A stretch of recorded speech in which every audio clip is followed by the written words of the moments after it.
we will be talking about now a solution which is prepared by mixing two liquid 1 and liquid 2. I say like take one as solute, the other as solvent, and both are volatile.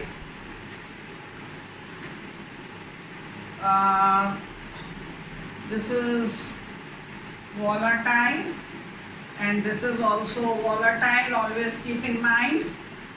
And this I will be taking as component 1 or component, since it is solute, so B, and this is component A. Component and all that I have explained already. So when we have two components, this is all I explained in my first class which I have given to you. So when only two components are there, then solution is called binary solution. As I have mentioned, and you must have seen in your syllabus also, that only binary solutions are in your course. So I will be talking about this binary solution. So when two liquids are completely miscible, here binary solution we have obtained when two liquids are completely miscible. So completely miscible liquid when we obtained this will be when two components will be mixing together, and when they will be mixing together, they can be mixing in any ratio. In any ratio you can mix the two components. Second, the solution will always be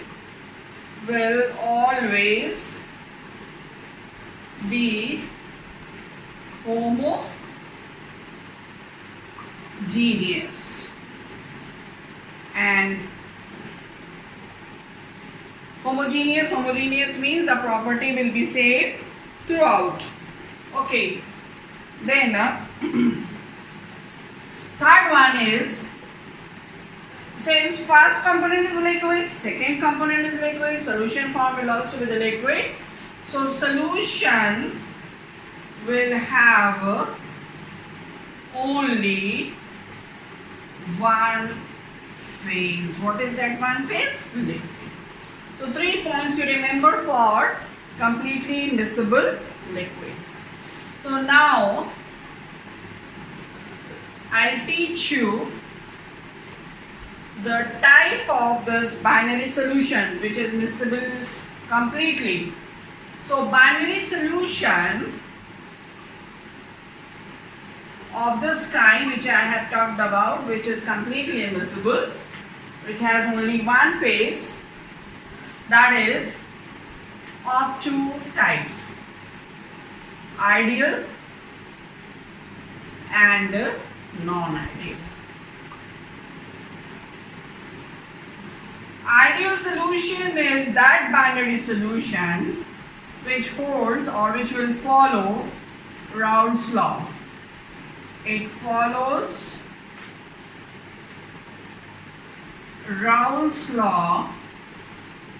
I hope you are understanding which Raoult's law. Raoult's law 1 which we have done, which was for what? Which was for the two volatile liquid which are mixing together to form a solution. It follows Raoult's law at all concentration and all temperature. Here it means solution and its components. Very important. Ideal solution, ideal binary solution is that when solution and its component, that is solute and solvent, which are dissolved in it, which are present in it, both volatile liquids, both component and the solution will follow Raoult's law at all concentration and at all temperature, and opposite to this will be non-ideal solution. Now, why it is so? The reason. The reason for a solution to be ideal, or the condition under which a solution can be ideal. Condition for an ideal solution, or I should say reason. The main reason is its nature. What is its nature? First is the intermolecular force. The intermolecular force between the molecules of the both component must be identical. Intermolecular forces between the two molecules must be identical. You can understand, suppose this is a solute and this is solvent, giving you solution. This is component 1A, or rather B, and this is component A. Component A. Okay, and this is giving you a solution AB. So if you will understand this, the meaning of intermolecular force must be same. How? In the molecules of this component B, which is your liquid, what it will be if it is A and A? This is one molecule. Combining with B and B, another molecule. This binding force suppose is A, and this binding force is suppose B. Okay, that is that A is equal to B. Understand that way? Or else what? This is A molecule, one A molecule, this is another A molecule. One A molecule, or A2 I write, and this is another A2. This is the gap. This is A. Okay, are you understanding? Oh, here atomic form I have taken. So the gap between the two molecules, this is here. The gap between the two molecules. The gap between the two molecules. So A is equal to B. If intermolecular forces are exactly same, then AB, which is formed, A and B, which is formed, which is your solution. Here I write solute. Sorry, this is solvent. Solvent, this is solute, and this is solution. And say this is here C. So if A is equal to B is equal to C, then what it is there? Intermolecular force of the component A, that is solvent, intermolecular force in this, and intermolecular force between this is exactly the same. It is same, then that is one of the conditions that the solution formed will be ideal. The second, I hope you have understood. The second condition is the structure. Structure means many things. Bond angle, hybridization if any present, or ionic or polar, if it is polar or non-polar, that are also various things. That is your structure. So more we can say polarity. Here you can take its orientation, how the atoms are arranged in the space, and polarity, whether it is polar or it is non-polar. So on these 3 points will depend upon the nature of what? The nature of the ideal solution. If intermolecular forces are same, solution will be ideal. If the structure of both are same, solution will be ideal. If polarity of both are same, the solution will be ideal. And opposite, if this is not same, this is not same, this is not same of the both, the solution will be non-ideal. So these were the reason. These were the reason on which this we could classify, or we could know which solution is ideal and which is non-ideal. So now we will differentiate ideal solution from non-ideal solution under three conditions. Number one, they follow a solution and its components follow Raoult's law. What are the two components? A and B. And what is the Raoult law? Partial pressure of a liquid, if the component A I am talking about, is equal to vapor pressure, partial vapor pressure of component A is equal to vapor pressure of the pure component multiplied with its mole fraction. We have done this in our previous class when we were doing Raoult's law. And for the component 2, which is also a liquid, we will have P naught B into XB. And if the solution is non-ideal, solution and its component will not follow the Raoult's law. Raoult's law. At all concentration and all temperature. This is important to be mentioned. Means PA, partial pressure of the component A is not equal to the product of the vapor pressure of the pure component and its mole fraction. At all concentration and temperature. This is first condition. And the second,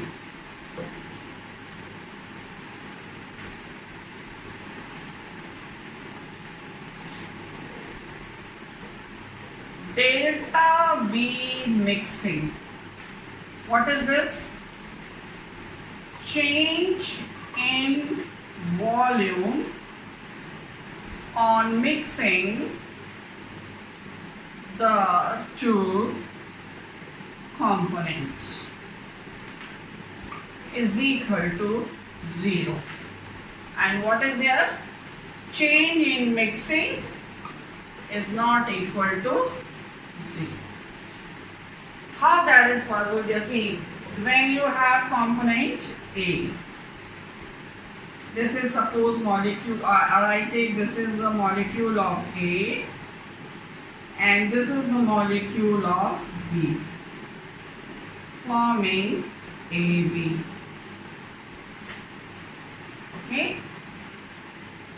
If the volume of this volume occupied, the space occupied by A is small a, space occupied B is B, and space occupied by AB when they are united is AB, then A plus B is equal to AB. I hope you have understood. Volume of this plus volume of this will be equal to the volume of this. So there is no change in volume, initial volume and the final volume is exactly the same volume.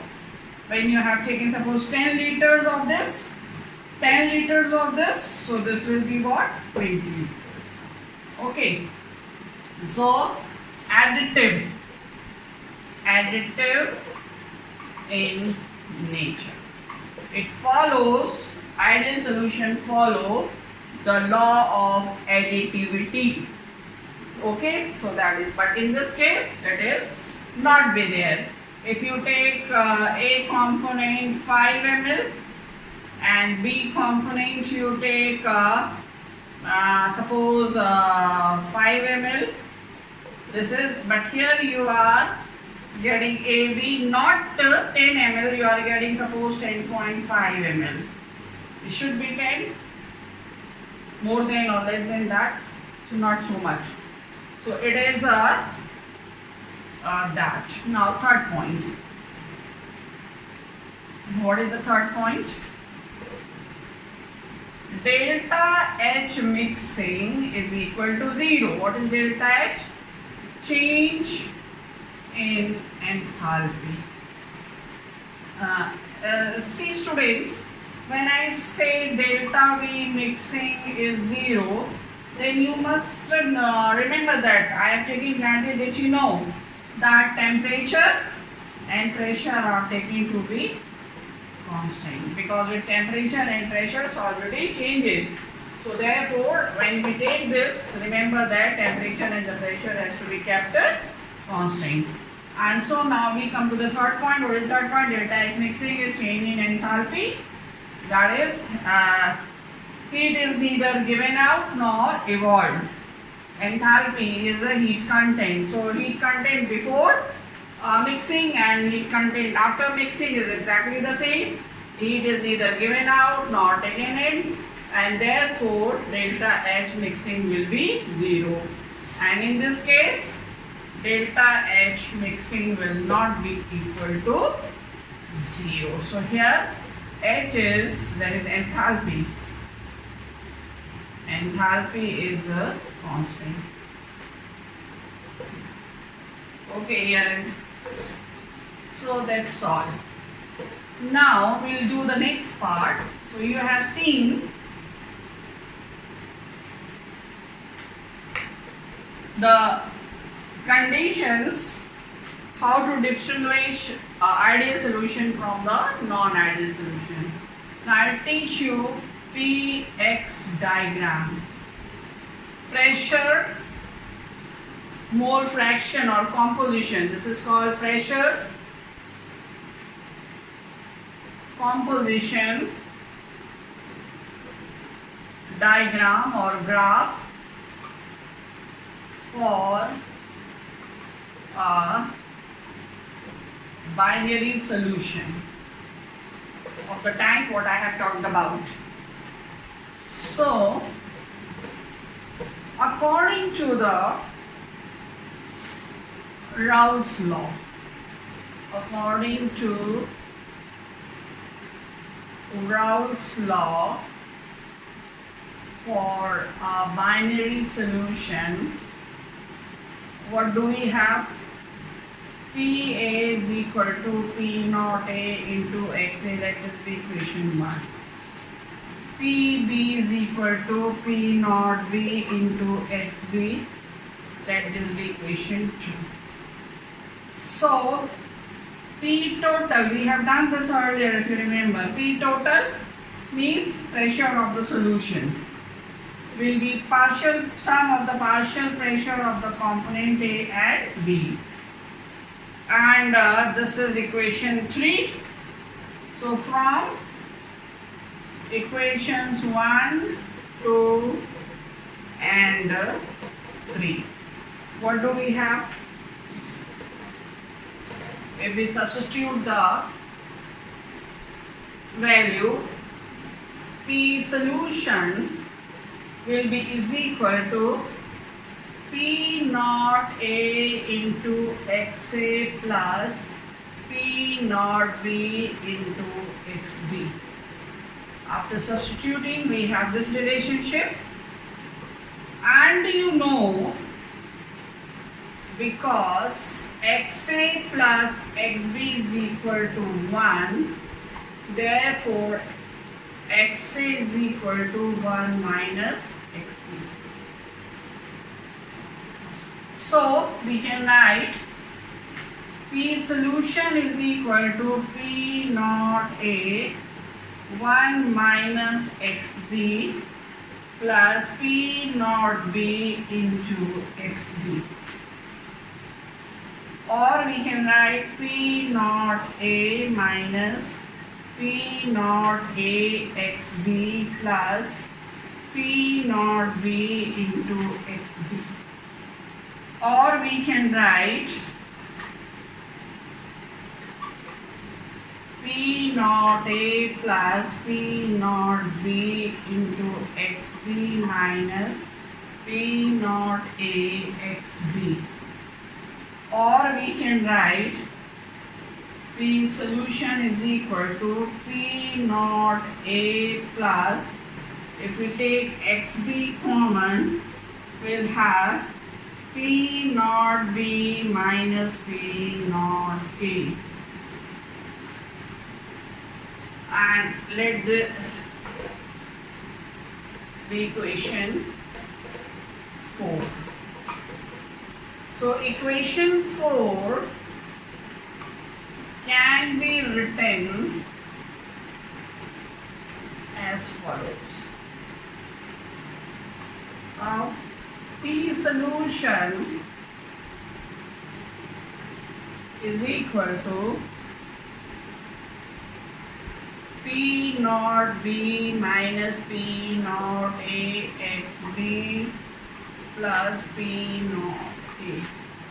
Equation 5. So equation 5 is similar to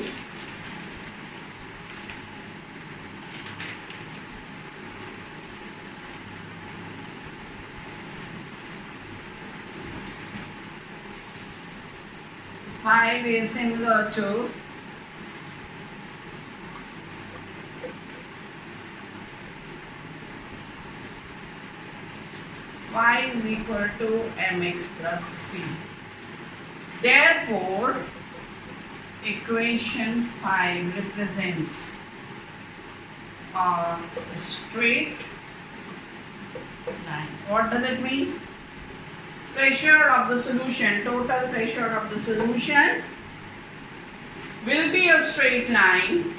If you plot a graph, what versus what? Mole fraction versus vapor pressure, and that's what we are going to do now. Let temperature be constant, and this is pressure. Pressure, and here is composition. Composition can be mole fraction or percentage composition.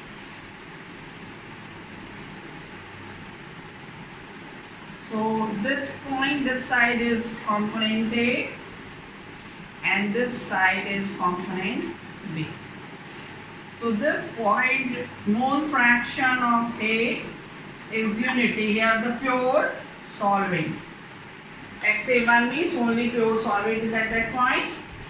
And here XB, that is pure solvent B. So at this point XB is 0. And at this point XA is 0. Percentage wise, if we go, we will have 100% A but 0% B. And this side we will have 100% B but 0% A. So remember that. Okay? And this is, so the two component A and B, when they are mixed, their temperature is constant, and so their vapor pressures are not same. So one is having lower vapor pressure than the other. So this point is for P naught A, and this point is for P naught B. Vapor pressure, pure component A is there, vapor pressure of the pure component A, vapor pressure of the pure component B. So if you are mixing component B to component A, you will start from here. You are increasing amount of B. So we are moving this side, means mole fraction of B is increasing and mole fraction of A is decreasing. So if it is ideal solution, this line is found to be straight.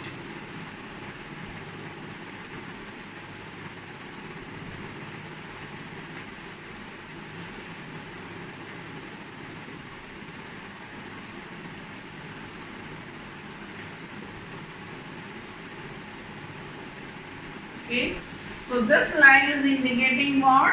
P partial pressure of component A is equal to Raoult's law. What does it mean? The vapor pressure of the component A, partial vapor pressure of the component A is changing with the change of the mole fraction. At different mole fraction of this, we have got, so here if we are here, what is their amount of XA, the mole fraction of A has a little decreased, it is not 1, less, but still XA is more than XB. So as we are coming to this side, mole fraction of A is decreasing, so vapor pressure of component A is also decreasing. So this line you can take as QR. So what this QR is representing, at the last we will be writing, or just I dictate to you, you write down, line QR is indicating what? What is written here? QR is indicating partial pressure of the component. You will have to write when you draw this graph, this statement. No other things are required, only this. Line QR is a straight line, indicates partial pressure of the component A, okay, at different mole fraction. That is. And if we talk about this, the vapor pressure of component B was so much, and when we are increasing amount of A in it, so pressure of the component B will decrease with the increase of the mole fraction of component A. So we will obtain another straight line.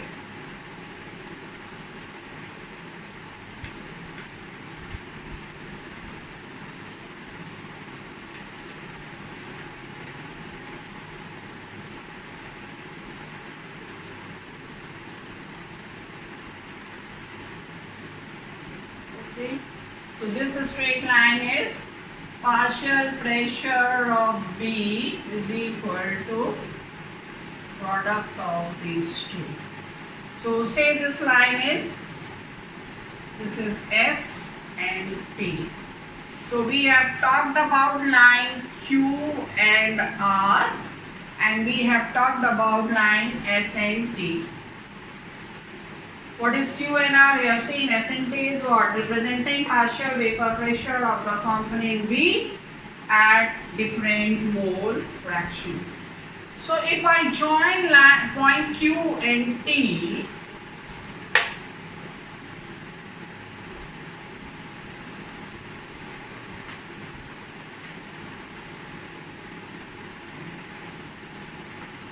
this is your P total or P solution. Will be sum of PA plus PB. So line QT is representing what? It is representing total vapor pressure of the solution, which will be sum of partial pressure of component A and partial vapor pressure of component B. So if you study this line QT, you pick up any point. Take suppose here this point. This point is in between these two. What these 2 points? This point is vapor pressure of the pure component A, this point is vapor pressure of the pure component B. So what conclusion we can draw from the line QT, which we have got straight line, that for ideal solution, the vapor pressure of the solution will always be having a value which will be in between the pure vapor pressure value of component A and B. The value of this will be in between the value of P naught A and P naught B, somewhere here in this. And so this is about this graph. Now one more graph you have to do, which is not given in your book, but you must have idea of doing it. So keeping this graph in your mind, see that graph also.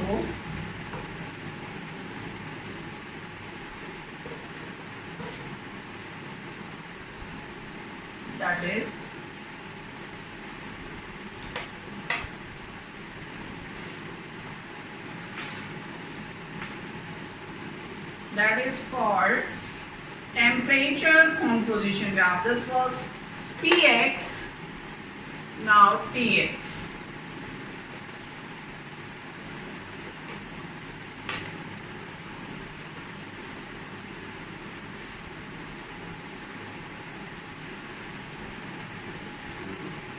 So pressure constant now. In the previous it was temperature constant, now pressure constant. So this is now temperature. This is now temperature. Only you should know the shape, and that for the same case I will be taking. So here composition. Here A, here B. If I take mole fraction, XA is 1, here XB is 1, and XB is 0, XA is 0 here.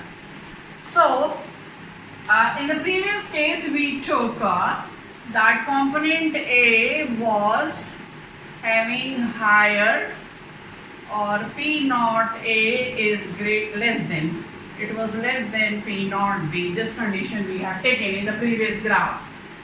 So it means that this is a component A is less volatile and this is more volatile. Remember that this is indicating this is less volatile, that is more. This is forming less vapor, that is forming more vapor. So the component which is less volatile, okay, this is, that will be having what? That you will have to heat more to get your vapor. So what will happen? It will have higher boiling point, and the component which is more volatile, that will be having low boiling point. Here the component A, pure, XA is 1. So this temperature is indicating boiling point of the component A. And here this point is indicating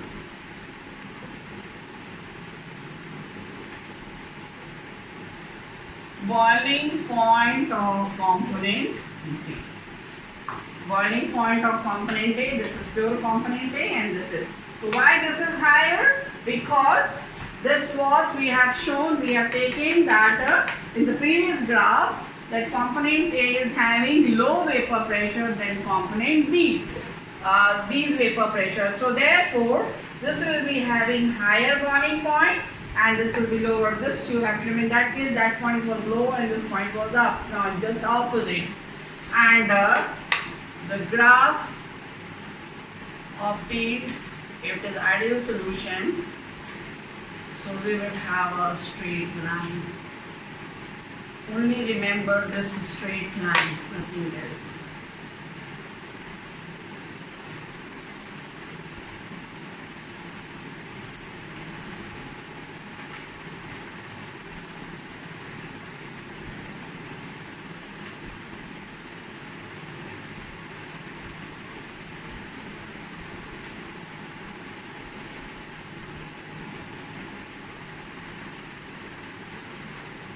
Straight line.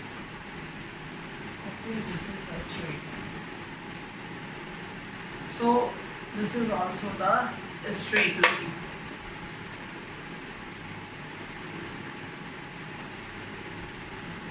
So what do you see here? This line which we have got, this is indicating boiling point of the solution. The boiling point of the solution at different composition we have, that will be intermediate. The boiling point of this solution will boil what? Above the boiling point of least component boiling point and less than the boiling point of the component which has a higher boiling point. Means the boiling point of the solution will be intermediate of the boiling points of the two components. I hope this is clear to you. Okay, so these are the two graphs. You should know this graph may be given in examination. You will have to draw that. This is Tx diagram and that was Px diagram. So from Tx diagram you may be asked to draw Px diagram, or from Px diagram you may be asked to draw Tx diagram. So this is about the ideal solution, and about non-ideal solution we will do in the next class. So till then, bye.